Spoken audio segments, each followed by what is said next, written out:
Ezequiel, capítulo 20.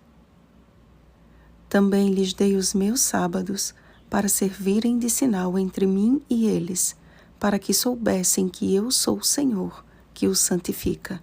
Versículo 12. O maior salmo e também o maior capítulo das Escrituras é dedicado a detalhar a expressão do caráter de Deus. Ali encontramos, dentre outros termos, que os mandamentos do Senhor são bons. Salmo 119, versículo 39. Verdadeiros. Salmo 119, versículo 86. Ilimitados. Salmo 119, versículo 96. A própria verdade. Salmo 119, versículo 42. E eternos. Salmo 119, versículo 160. Mediante tamanho conhecimento, entendemos porque Jesus foi o cumprimento exato e perfeito da lei que ele mesmo sancionou com tinta que não se apaga. Filipenses capítulo 2, versículo 8. Mas quando vamos ao texto de Êxodo 20, percebemos que há um mandamento específico sobre o qual Deus se revela de um modo muito especial. De todos os mandamentos, o único que aparece no relato da criação antes do pecado é o 4º mandamento do Decálogo. E abençoou Deus o 7º dia e o santificou, porque nele descansou de toda a obra que como Criador fizera. Gênesis capítulo 2, versículo 3. O descanso sabático foi criado para o benefício do ser humano e difere dos sábados cerimoniais, que tinham uma finalidade de apontar para o plano da redenção. Mas o sábado do 7º dia é o sábado do Senhor.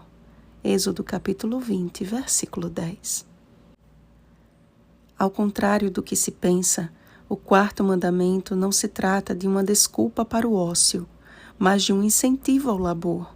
6 dias trabalharás.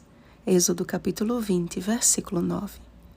O sábado é, portanto, um carregador de baterias e refrigério sagrado, onde Deus deseja ter um encontro especial com seus filhos.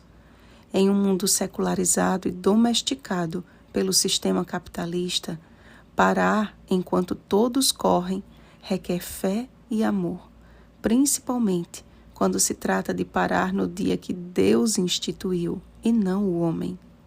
Israel havia perdido esta relação íntima com o Criador ao andar após os seus ídolos. Isto não nos deixa bem claro que o afastamento dos mandamentos do Senhor tem tudo a ver com a diversidade dos ídolos modernos que o homem tem erguido no coração?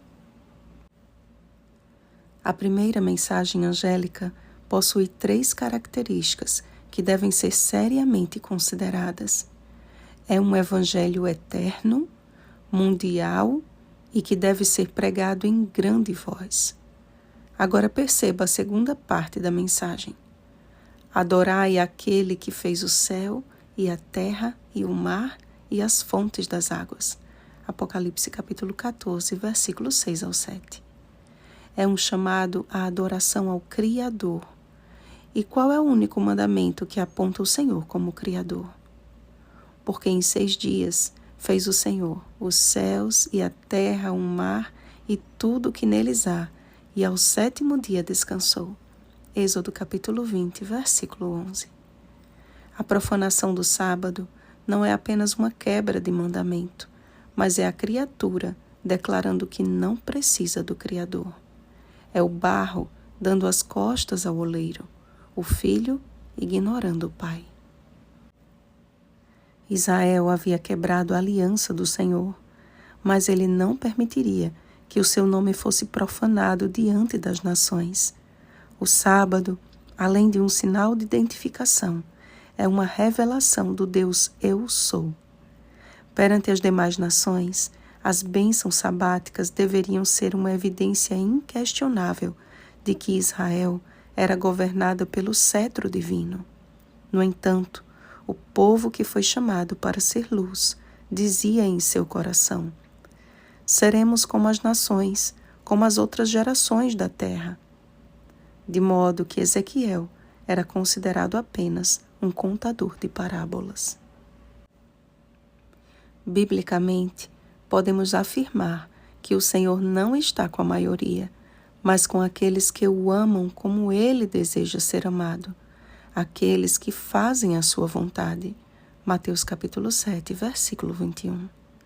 Foi por isso que Ele salvou Noé e sua casa, porque Noé andava com Deus. Gênesis capítulo 6, versículo 9. E esta comunhão com o Senhor foi o que o levou a fazer consoante a tudo o que Deus lhe ordenara. Gênesis capítulo 7, versículo 22. Certa vez, ouvi uma frase que me marcou e que revela uma grande verdade a respeito da observância dos 10 mandamentos.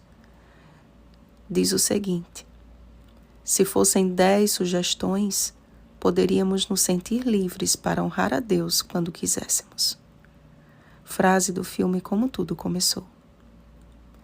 Mas Deus mesmo escolheu este dia santo como um presente à humanidade. Dia este que foi cumprido por Jesus na vida, quando no sábado congregava nas sinagogas e fazia o bem. Lucas capítulo 4, versículo 16, Mateus capítulo 12, versículo 12. E também na sua morte, quando repousou no sábado, fazendo do memorial da criação também o memorial da redenção. A guarda do sábado, bem como a observância dos mandamentos de Deus, nunca foi e nunca será a causa de nossa salvação, mas a consequência dela. O maior dos mandamentos está revelado na primeira tábua da lei divina, e o segundo, semelhante a este, Mateus capítulo 22, versículo 39, na segunda tábua. Você de fato ama a Deus? Ama ao próximo? Então saiba que o cumprimento da lei é o amor. Romanos capítulo 13, versículo 10. Não permita que o seu coração seja envolvido pelo grande mal das multidões dos últimos dias, em que o amor se esfriará de quase todos. Mateus capítulo 24, versículo 12. Mas comungue da perseverança dos santos, os que guardam os mandamentos de Deus e a fé em Jesus. Apocalipse capítulo 14, versículo 12. Pois aquele que perseverar até o fim, esse será salvo. Mateus capítulo 24, versículo 13. Oremos, amados. Nosso Criador, o sábado vem a nós a cada semana como um presente e um lindo lembrete de que um dia voltaremos a adorá-lo de um sábado a outro, como o Senhor nos criou para fazer. No decorrer da história, homens jeitosamente mudaram a tua lei e prevaleceram nisso, como está escrito que aconteceria. E hoje estamos às vésperas de um decreto em defesa de um sábado espúrio. Ó Senhor, dar-nos força, coragem e lealdade para que permaneçamos firmes à tua verdade, ainda que caiam os céus. Pois passarão os céus e a terra, mas a tua palavra jamais passará. Nós te oramos em nome de Jesus. Amém. Vigiemos e oremos. Uma feliz semana, santos perseverantes. Oremos pelo batismo do Espírito Santo. Oremos uns pelos outros. Rosana Garcia Barros.